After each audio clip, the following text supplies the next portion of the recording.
ब्रेकनंतर पुन्हा स्वागत। एक महत्त्वाची बातमी बघूया। खासदार संजय राऊत यांच्या नरकातला स्वर्ग या पुस्तकातून राऊतांनी नरेंद्र मोदी आणि अमित शहा यांच्याबद्दल गौप्यस्फोट केलेत। बाळासाहेब ठाकरे आणि शरद पवारांनी कायद्याच्या चौकटीबाहेर जाऊन मोदी शहांना मदत केल्याचा दावा राऊतांनी केलेला आहे। दरम्यान नरेंद्र मोदी हे गुजरात दंगली प्रकरणी एक आरोपी होते, तसंच अमित शहा एका खून प्रकरणात आरोपी होते।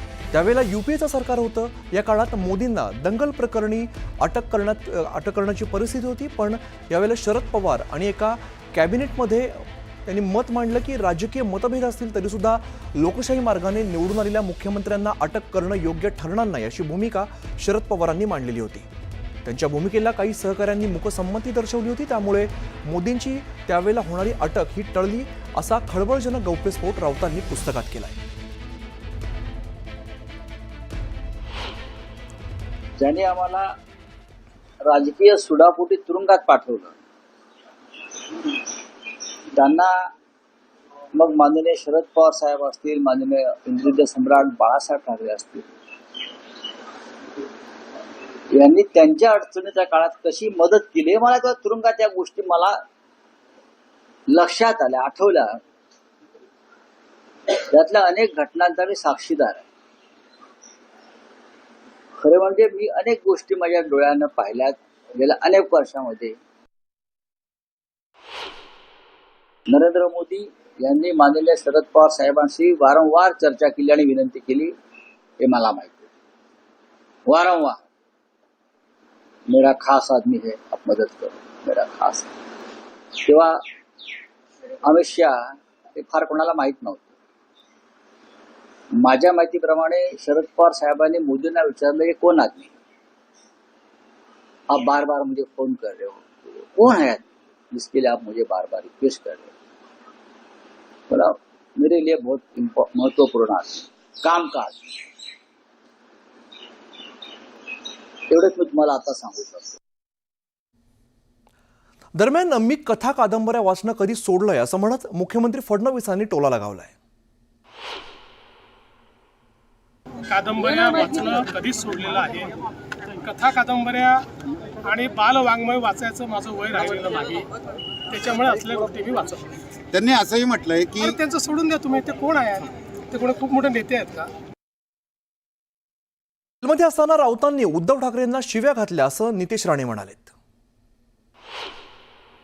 हे पुस्तकामध्ये काही पानं कदाचित राहिली असतील लिहिलेली, कारण का संजय राजाराम राऊत हे वैयक्तिक जेलमध्ये असताना किंवा केस चालू असताना उद्धव ठाकरे आणि त्यांच्या कुटुंबाला ज्या ज्या शिव्या दिलेल्या आहेत, जी नावं दिलेली आहेत, त्याचा उल्लेख त्या पुस्तकामध्ये करायचं विसरलेले आहेत। त्याची आठवण कदाचित ज्यांच्या समोर त्यांनी शिव्या दिल्या, जेलमध्ये असताना उद्धव ठाकरे की जी काय लायकी सातत्याने ते काढायचे दुसऱ्यांच्या समोर, त्याची जी माहिती काही आमच्यापर्यंत त्या लोकांनी दिलेली होती, त्या बाबतीमध्ये उल्लेख करावा ना त्या पुस्तकामध्ये हिंमत असेल तर। पुढची महत्त्वाची बातमी बघूया। सिंधू जल करार स्थगित केल्यानंतर भारताने पुन्हा एकदा आक्रमक पवित्रा घेतलेला आहे। चिनाब नदीवरती सलाल आणि बगलिहार धरणाबाबत सरकारने मोठा निर्णय घेतलाय। धरणातला गाळ काढण्याची प्रक्रिया दर महिन्याला करण्याचा निर्णय यावेळेला घेण्यात आलाय आणि विशेष म्हणजे या संदर्भात पाकिस्तानला कुठलीही पूर्वसूचना दिली जाणार नाहीये। त्यामुळे पाकिस्तानमध्ये जी पूर परिस्थिती निर्माण होण्याची शक्यता आहे ती आता वाढणार आहे आणि भारताच्या निर्णयामुळे पुन्हा एकदा पाकची चांगलीच कोंडी होणार आहे। तर इकडे पाकिस्तानची पुन्हा एकदा नाचक्की झालेली आहे। जगभरामध्ये खोटेपणा पसरवण्याच्या प्रयत्नात असलेला पाक पुन्हा एकदा तोंडघशी पडलाय। पाकिस्तान भारतावर कसं भारी पडलं हे दाखवण्यासाठी पाकच्या उपपंतप्रधानांनी खोट्या बातमीचा आधार घेतलाय। त्यांनी चक्क संसदेमध्ये ब्रिटनमधील डेली टेलिग्राफ या वृत्तपत्राची खोटी बातमी दाखवली। यानंतर पाकिस्तानच्याच डॉन या न्यूजच्या वृत्तपत्राने फॅक्ट चेक करत डार यांचा खोटारडेपणा आहे तो उघड केलाय आणि संपूर्ण प्रकारामुळे पाकची पुन्हा एकदा इज्जत गेली आहे। अलग फल से उसको कोई डैमेज नहीं हुआ, व्हाट टू टॉक ऑफ कि वो खत्म हो गया। तो 6 जेट फाइटर्स इंडिया के गिराए गए, एक यूएवी गिराया गया, वो उनको ऑब्वियसली हजम नहीं हुआ। उसके बाद डिप्लोमेटिक, ये मैं नहीं कह रहा, ये टेलीग्राफ क्या लिखता है, Pakistan Air Force is undisputed king of the skies. Alhamdulillah.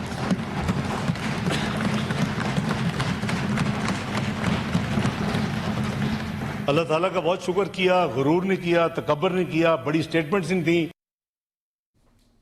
तर भारताच्या कारवाईनंतर हतबल झालेल्या पाकिस्तानने पुन्हा एकदा काश्मीरचा जप सुरू केलेला आहे. काश्मीर म्हणजे भारत, पाकिस्तान आणि चीनमधील मोठा विवाद असल्याचं सांगत पाकिस्तानी सेनेचे प्रवक्ते मेजर जनरल अहमद शरीफ चौधरी यांनी काश्मीर मुद्द्याला आंतरराष्ट्रीय रंग देण्याचा प्रयत्न केला आहे. भारताविरोधात उलट्या बोंबा मारत त्यांनी भारतालाच पोकळ धमकी दिलेली आहे. भारताने शस्त्रसंधीचं उल्लंघन केलं तर पाकिस्तान सडेतोड उत्तर देणार असं त्यांनी म्हटलंय. यापूर्वी पाकिस्तानने हल्ला केला होता आणि त्यानंतरही शस्त्रसंधीसाठी पाकिस्तानने भीक मागितली होती. Anyone who tries to violate our territorial integrity and sovereignty, our response will be brutal, our response will be swift and assured. We love peace.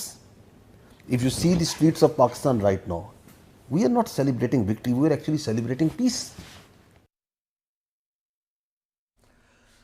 तर पाकिस्तानच्या वायुदलातील पूर्व air chief marshal Masood Akhtar यांनी पाकचा खोटेपणा पुन्हा एकदा उघड केलेला आहे.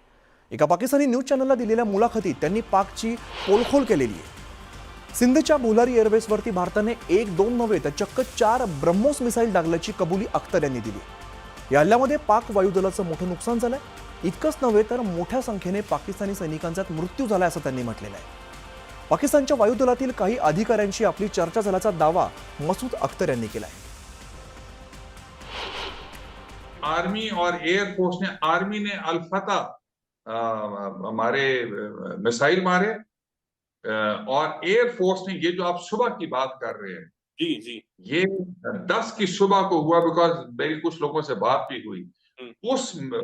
उस बेस के ऊपर 4 surface to surface BrahMos missile आए. सरफेस टू सरफेस या एयर टू सरफेस ये मुझे नहीं पता. तो पायलट्स जो हैं वो पहले दौड़े कि वो अपने जहाजों को सिक्योर करें. अच्छा. और जैसे पहला आया वो जूम करके ऊपर से दूसरा आया, फिर तीसरा आया, फिर चौथा आया, जो कि अनफॉर्चुनेटली बुलारी में डायरेक्टली आके एक हैंगर पे लगा जहां पे एक हमारा एवैक्स खड़ा था जो डैमेज हुआ, जहां पे शहादतें भी हुई. तर भुज एअरबेसला भेट दिलेल्या संरक्षण मंत्र्यांनी पुन्हा एकदा पाकिस्तानला थेट इशारा दिलेला आहे. ऑपरेशन सिंदूरमुळे संपूर्ण जगाने भारताचं समर्थन पाहिलंय, सामर्थ्य पाहिलेलं आहे. भारत देश फक्त परदेशातील शस्त्रांवरती अवलंबून नाही असा इशारा सुद्धा राजनाथ सिंह यांनी यावेळेला विरोधकांना दिलाय. दरम्यान भारताने ऑपरेशन सिंदूरच्या माध्यमातून पाकिस्तानला भर दिवसात तारे दाखवले असल्याचा टोला सुद्धा त्यांनी लगावलेला आहे. यावेळेला बोलताना त्यांनी खास शायरीमधून पाकिस्तानला डिवचलंय. तसंच ऑपरेशन सिंदूर अजून सुद्धा सुरू आहे, तर हा फक्त ट्रेलर आहे, संपूर्ण चित्रपट अजून बाकी असा थेट इशाराच भुजमधून पाकिस्तानला देण्यात आलेला आहे. दरम्यान दहशतवादाला मुळापासून संपवणं हाच आमचा संकल्प आहे असं सुद्धा त्यांनी स्पष्ट केलं आहे. ऑपरेशन सिंदूर अभी खत्म नहीं हुआ है. जो कुछ भी हुआ है वह सिर्फ एक ट्रेलर मात्र था. अब जब समय आएगा, जब भी सही समय आएगा तो हम पूरी पिक्चर भी दुनिया को दिखाएंगे.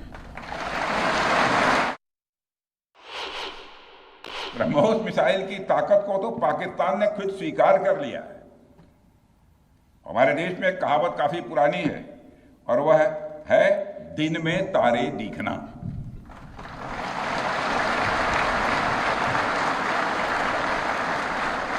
मगर भारत में बनी ब्रह्मोस मिसाइल ने पाकिस्तान को रात के अंधेरे में दिन का उजाला दिखा दिया है.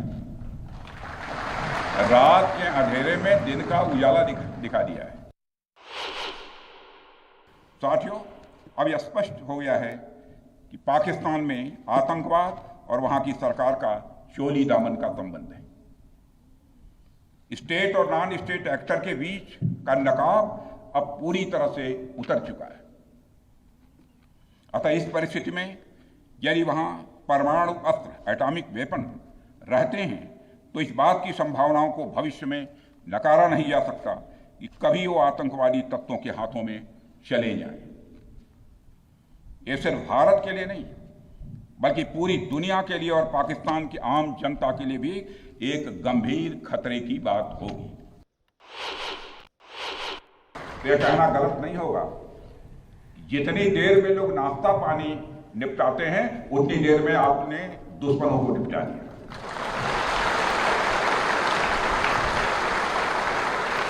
आपने दुश्मनों की जमीन पर जाकर आपने मिसाइलें गिराई है। उसकी गूंज केवल भारत की सीमाओं तक ही सीमित नहीं रही है, बल्कि सारी दुनिया ने सुना है मेरे दोस्तों।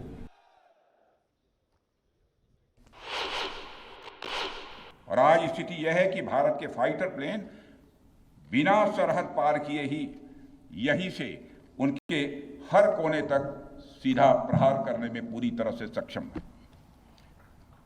और पूरी दुनिया ने देख लिया है कि कैसे आपने पाकिस्तान की धरती पर मौजूद आतंकवाद के 9 ठिकानों को ध्वस्त कर दिया।